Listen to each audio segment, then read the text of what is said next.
Shu is easily one of the most well-known and beloved characters in all of Beyblade Burst. And now that Beyblade Burst is fully over, I wanted to take a look back on Shu and look at the ways in which he was awesome, but also the ways that I think they kind of wasted him. So let's do a quick Beyblade Burst Shu history lesson. In the first season, Shu was definitely the secondary main character behind Vault. And at the very beginning, he was one of, if not the strongest blader that we had seen so far. He had this kind of cool guy aura, and he was just so much stronger than any of the bladers we had seen. However, he was not stronger than the main villain of Beyblade Burst, who was Louis, the user of Longinus. Louis had beaten Shu before the series even started at a previous competition, and then towards the very end of the first season, Louis barely beat him again and destroyed Spriggan in the process. What the heck?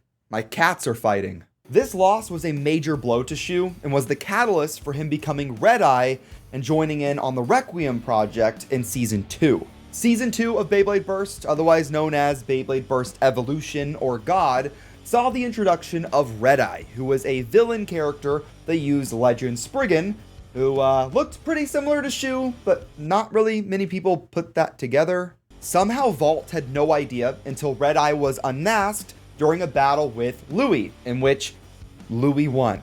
And after this, Shu just kind of fully embraces Spriggan and kind of destroys his body for training during the Requiem project and comes back with a new Beyblade, Spriggan Requiem. Spriggan Requiem, by the way, was B100, the 100th release in all of Beyblade Burst, and it was super hype.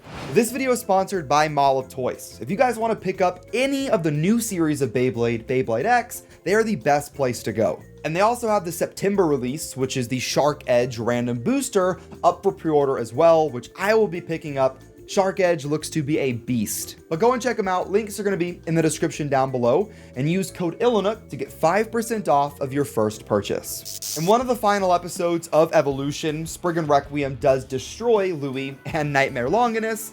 However, he is bested by Vault and kind of relinquishes the whole evil side of him, and Shu is now a good guy again. And it was at this moment where Shu kind of stopped being a main character, and while he was still cool, it just wasn't really the same. He is really important to future seasons and makes several appearances.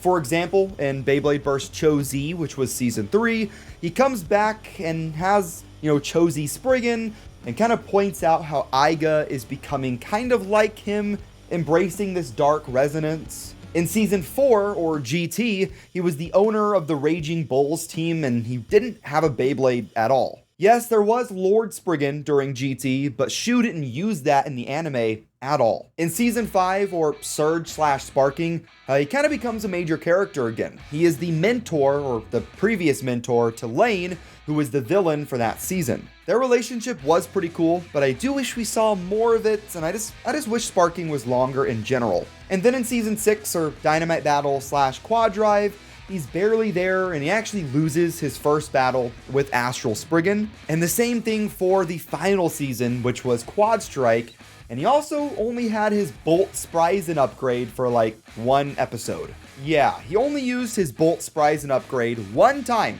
in the whole season, and that was episode 17, where he battled Vault. I do want to talk about this battle a little bit, because this was the last time we saw Shu battle in all of Beyblade Burst. It is pretty cool that his final battle was against Vault, which was, the two most major characters in Seasons 1 and 2. The battle, though, really wasn't that special, and it was just, I don't know. But yeah, he only used Bolt Spriggan in one battle, and the whole battle was just to kind of further the plot of Quad Strike. We did see Shu a few more times throughout the last episodes of Quad Strike, mainly as a foil to Pax. We also see Shu wearing an apron, which is kind of cool. And funny story, he was actually wearing that apron because he had made his famous spaghetti, which connects to the last episode of Evolution, where he makes that spaghetti. It was actually Vault that made it, which is why it tasted so bad, but it was a cool connection. Let's also take a look at the legendary bays that Shu used along the way. Starting with Storm Spriggan, it wasn't the most competitive Beyblade, but it was the start of Spriggan in the anime. Then after that, we have Legend Spriggan, which is a little bit more of an evil take, because he used this bay while he was Red Eye, once again really aggressive looking. Following Legend Spriggan, we have easily the most hyped Beyblade Burst release of all time with Spriggan Requiem. Such an amazing release, and every Spriggan afterwards looked at this Bay for inspiration. The following season, we had Cho-Z Spriggan, which just kind of stepped everything up and also added a burst lock gimmick. This is when Bays started to get kind of big. For season 4, there was Lord Spriggan, which looked really cool, but it was not in the anime at all. In fact, Shu really wasn't in the anime at all, but I just wanted to talk about it. But Spriggan made a big return for season 5 with World Spriggan, which featured a flippable layer to go between left and right spin, definitely really unique. Then we have Astral Spriggan, which was definitely really good, although it was kind of a letdown to some people. Some people didn't like the design too much. I thought it was cool, although it was very similar to Spriggan Requiem from years before. Then finally, we have Burst Spriggan or Bolt Spriggan, and while it was only in the Quad Strike anime for like one episode, it was still a great way to end the series of Spriggan. In total, there are 8 Spriggan, 9 if you include the one from the manga, and I can safely say that this is the most beloved evolution line in all of Beyblade Burst.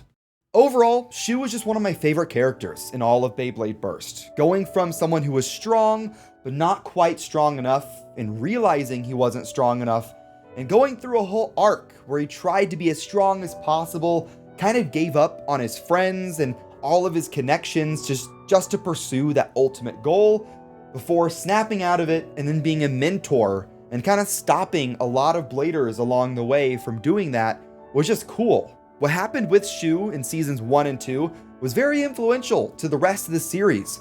There was a lot of characters that were going through kind of that same thing with dark resonance or trying to be super powerful and foregoing a lot of their connections because of that. And Shu acted as a foil to these characters like Iga and Lane and Pax.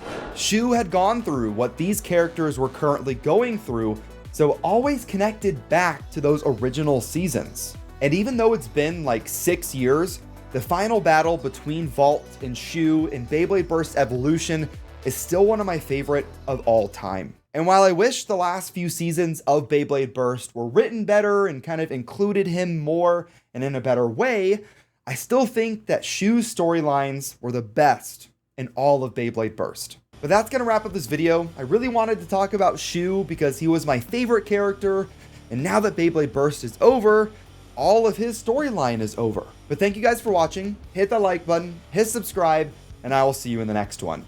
Have fun, and bay away.